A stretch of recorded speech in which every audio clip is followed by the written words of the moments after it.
All right, and we're back. SingleCut TV episode 3, coming to you straight from beautiful Astoria, Queens here, our home for 8 years this week. We got a really special anniversary episode here for you. We're going to be tasting through Steel Idol Trees, this fetching bottle here, our 8th anniversary ale. You can drink it along with us. It should be available at SingleCut stores everywhere, including our Queens and Saratoga County tap rooms at SingleCut North and SingleCut Queens. Our guest today needs no introduction. Founder, Chief Creative Officer, all-around mensch, Rich Buceta is going to be joining us today to drink through this incredible beer, and we've got some special treats lined up for you later on too. Well, without any further ado, let's just jump right into it because I'm thirsty, and I know he is too. Rich, are you there? Can you hear us? I am. Can you hear me? Loud and clear. Oh, that's great. A booming voice on high. All right. Well, good morning. It's a little early to be drinking, but hey, what the hell? Nobody has to know that it's 6 a.m. That's our little secret. Okay. All right. I'm sorry. We'll edit that out. We're recording this the day after something us New York City kids are not used to anymore happened. It snowed here, Rich. Yeah. Mm-hmm. It snowed a lot. Yeah, we're getting a winter again. That's good to hear. It's a hassle, but I like to see when the seasons operate the way they're supposed to operate. Is this Mother Earth's blessing? It's literally been 4 years without a winter storm in New York City. Yeah. Let's hope. But okay. Before we get into tasting this one, on behalf of everybody in SingleCut land, happy birthday there, Rich. Oh. Happy 8 years for the mighty Rolpson team. Yeah, happy birthday to all of us. It's quite an achievement. I'm extremely proud of what we've done in 8 years. All the terrain we've covered, all the things we've learned, all the trials and tribulations that we've negotiated. It's been eventful, and I'm thrilled with where we're at after 8 years. It's something that I would never have been able to predict if you had asked me in year one that this is where we'll be in 8 years. It just evolved naturally, and I loved the whole process. This is exciting for me because I actually I have not been able to have one of these yet. This is my first indulgence. Same with me. I haven't had it out of the bottle yet. Oh, killer! Cheers, Dan. I see you got a Teku glass going on over there. I'm going Teku on this. I think that's the appropriate glassware for this kind of beer. Mm-hmm. If you don't have access to a Teku glass, they're awesome. They're like beer magnifying glasses, is always the way I love to explain it. But a white wine glass will do you well too. So if you're staring at your bottle now, there's a lot of information there. This is a super complicated beer. We're looking at a 9% Imperial Smoked Sour. Not too smoky, just a little hint. So if you're not into that Rauch beer, I don't think you should be afraid of this. Brewed with maple syrup, yuzu, and oak aged too. So a lot going on. What was the inspiration for this beer, Rich? In the cold months, my wife, who's become a bit of a mixologist, she makes a mezcal whiskey sour. And I've really grown to love that drink. And I thought, well, can we take the elements in that and translate it to beer in some way? So, not to try and clone it, but just use it as a playful reference and see what we can do. So that was the motivation for this beer. It's basically an Imperial Berliner Weiss.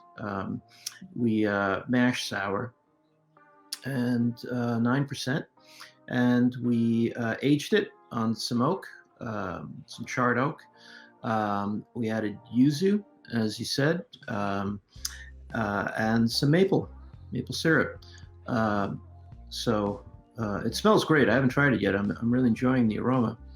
And we're getting that smoke from the oak itself. Is that right? That's right. We talked about adding it to the grist with some smoked malt, but because this was our first crack at this, we thought that let's just it's hard to know whether you're going to go over the top or not with smoked malt.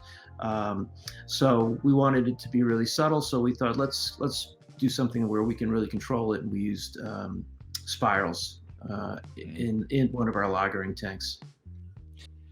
All right, so I'll vamp while he's drinking because I've been enjoying this already. The thing that like hits me the first that I love it is just like perfect dialed in carbonation. It's so spritzy for something that's 9%. The body is incredibly quaffable, if I can use a Scrabble word there. This goes down really easy, and for something with this many flavors, not only does it really come together like a great cocktail, and I've actually been spoiled enough to have one of Rich's wife's mezcal sours, which are delicious. Maple mezcal sour, I forgot the operative there, are killer. But for something that's so cocktail flavored and kind of that adventurous spirit, this is a really good food beer. This would go great on the Christmas table. No question. Then God. It works great. I'm thinking, wow, I can't wait to make a fire and have this with a fire. What I'm getting is I'm really enjoying the way the flavors come across. Sour and the yuzu work beautifully together, and then the maple comes in and out, which is what I like. It doesn't sit there too long. It's a nice compliment. I'm really proud of this. Yeah, it jumps in the nose. You know, if you just took a smell real quick, passing scent. Actually, oak is what I get first and foremost. This almost has like a lambic nose to it, you know, with all that oak, and then you get a little bit of the acid coming through from that Berliner Weiss in there. I get the maple on the palate right away, but you said it perfectly. It comes and goes in waves, and it kind of hooks up again with that charred oak.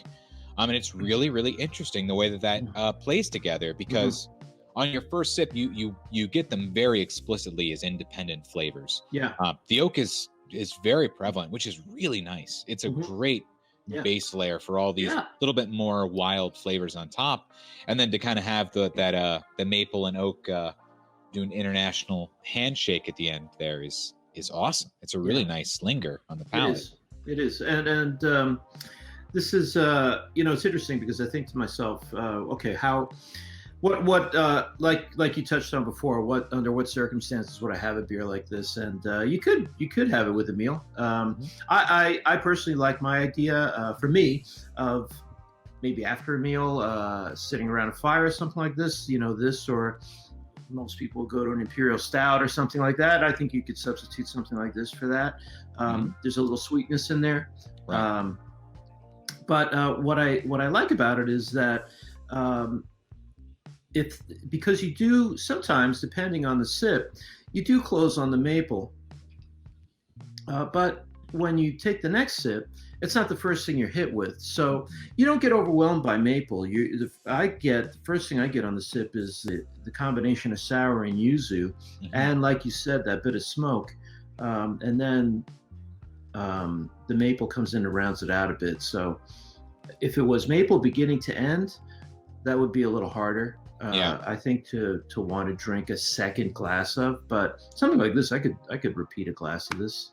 Yeah, and a nice dry finish. And again, that linger of the oak on the palate makes it drink very much like a natural wine. Certainly more than an imperial stout. There's no malt cloy to this at all. It's very, very clean. When you for my purposes, it's best that I look at this with in a glasses half full kind of way. You can't drink the single cut Kool-Aid. You've got to be critical and how can we improve this? What would I do differently next time, or what would we do differently next time?